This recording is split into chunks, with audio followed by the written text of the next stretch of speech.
Israeli ফিলিস্তিনি যুদ্ধ চলছে জানিয়ে দেব আমাদের হাতে থাকা সর্বশেষ আপডেট আন্তর্জাতিক সংবাদ। ইসরায়েলি বর্বরতায় আরও 50 ফিলিস্তিনি নিহত। অন্যদিকে গাজায় স্কুলে হামলার বিরুদ্ধে অবস্থান নিল বেলজিয়াম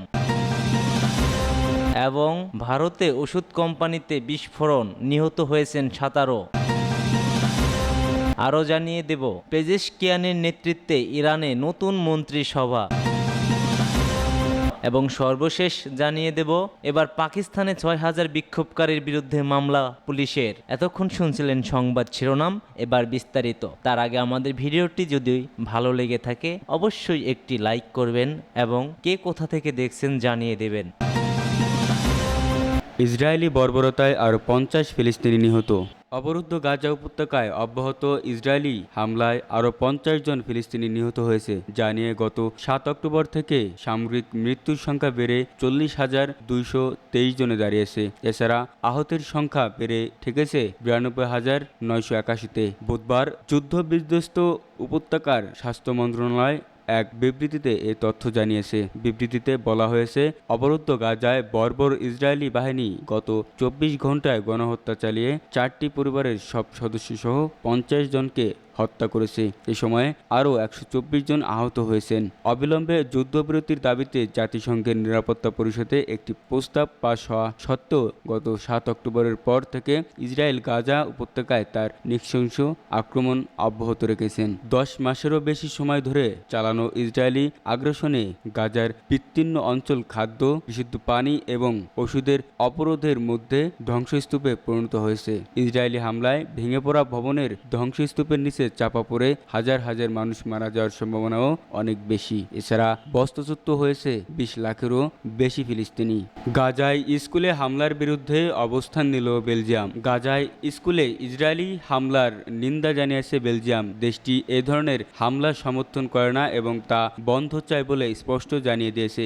স্থানীয় সময় বুধবার 21 আগস্ট বিকেলে এক এক্স বার্তায় এমনটি বলেছে বেলজিয়ামের পররাষ্ট্র মন্ত্রণালয়। আল জাজিরার বৃহস্পতিবারে 22 আগস্ট এক প্রতিবেদনে বলা হয়, বেলজিয়ামের পররাষ্ট্র মন্ত্রণালয় এক্স একটি বার্তা পোস্ট করেছে। তাতে বলছে, গাজায় স্কুলে ইসরায়েলের সাম্প্রতিক হামলার নিন্দা জানায় তারা। জাতিসংঘের তথ্য উল্লেখ করে বলা হয়, বাস্তুচ্যুত গাজাবাসীর আশ্রয় নেওয়া স্কুলগুলোতে 4 জুলাই থেকে এ পর্যন্ত 20টিরও বেশি হামলা হয়েছে। এতে প্রায় 300 জন নিহত হয়েছে। বেলজিয়াম বলেছে, বেসামরিকদের বিরুদ্ধে হামলা বন্ধ করতে হবে। আন্তর্জাতিক মানবাধিকার আইন অবশ্যই পালন করতে হবে।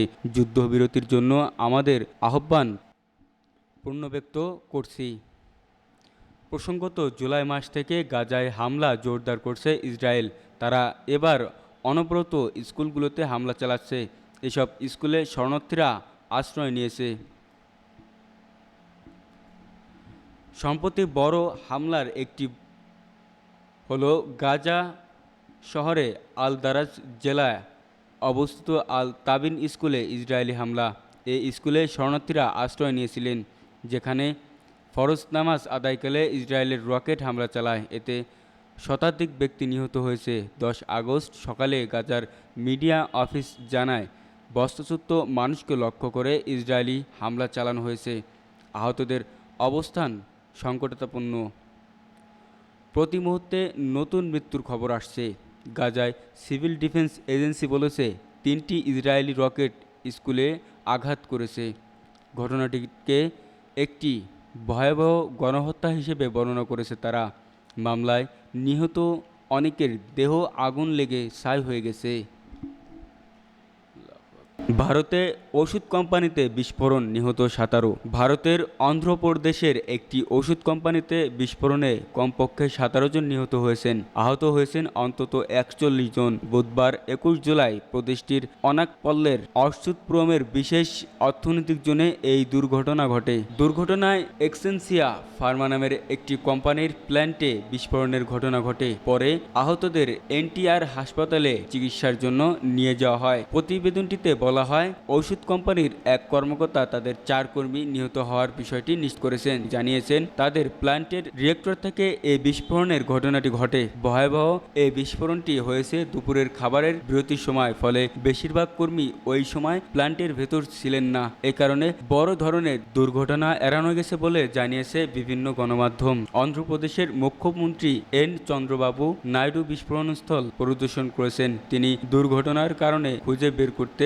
কর্মকর্তাদের নির্দেশ দিয়েছেন। বিস্ফোরণের পর আগুন লেগে যায়। এই আগুন নেভাতে ফায়ার সার্ভিসের 6টি গাড়ি কাজ করে। এছাড়া উদ্ধার কাজের জন্য ডাকা হয় ন্যাশনাল ডিজাস্টার রেসপন্স ফোর্সকে। দুর্ঘটনার পর প্ল্যান্টের ভেতর 13 জন আটকে ছিলেন। তাদের উদ্ধার করা হয়েছে বলে জানিয়েছে স্থানীয় কালেক্টর।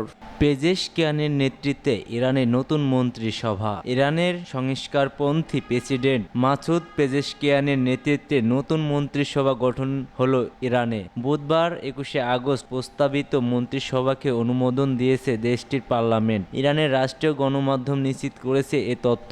নতুন মন্ত্রিসভা স্থান পেয়েছে 19 জন মন্ত্রী। এর আগে পার্লামেন্টের কয়েকদিন ধরে চলে বিতর্ক। প্রায়িত প্রেসিডেন্ট ইব্রাহিম রইসির কঠোরপন্থী মন্ত্রিসভায় হলে এবার জায়গা পেয়েছে সংস্কারপন্থীরাও। 247 ভোট নিয়ে পররাষ্ট্রমন্ত্রী নির্বাচিত হয়েছেন আব্বাস আরাকচি। 2015 সালে 6 বিশ্ব শক্তির সাথে পরমাণু চুক্তিতে গুরুত্বপূর্ণ ভূমিকা ছিল তার। প্রেসিডেন্ট হিসেবে শপথ নেয়ার 12 দিন পর গত 11 আগস্ট নতুন মন্ত্রিসভার নাম প্রস্তাব করেন ইরানের নবম প্রেসিডেন্ট মাসুদ পেজেশকিয়ান।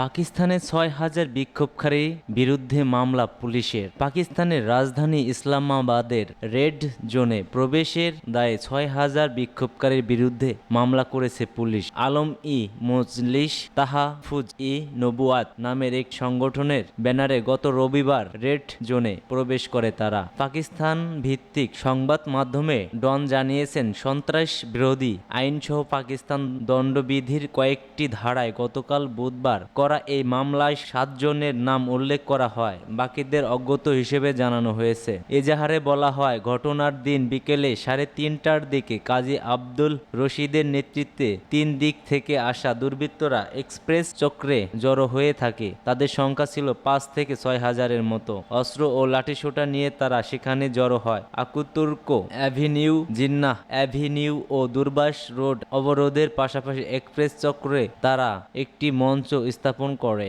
রাজধানীতে 144 ধারা জারির বিষয়ে পুলিশের বিক্ষোভ থেকে বিক্ষোভকারীদের সতর্কতা করা হয় বলেও এজাহার উল্লেখ করা হয়। এছাড়া উচ্চ আদালতের নির্দেশে রেড জোন এলাকায় বিক্ষোভের উপর আগে থেকেই নিষেধাজ্ঞা ছিল।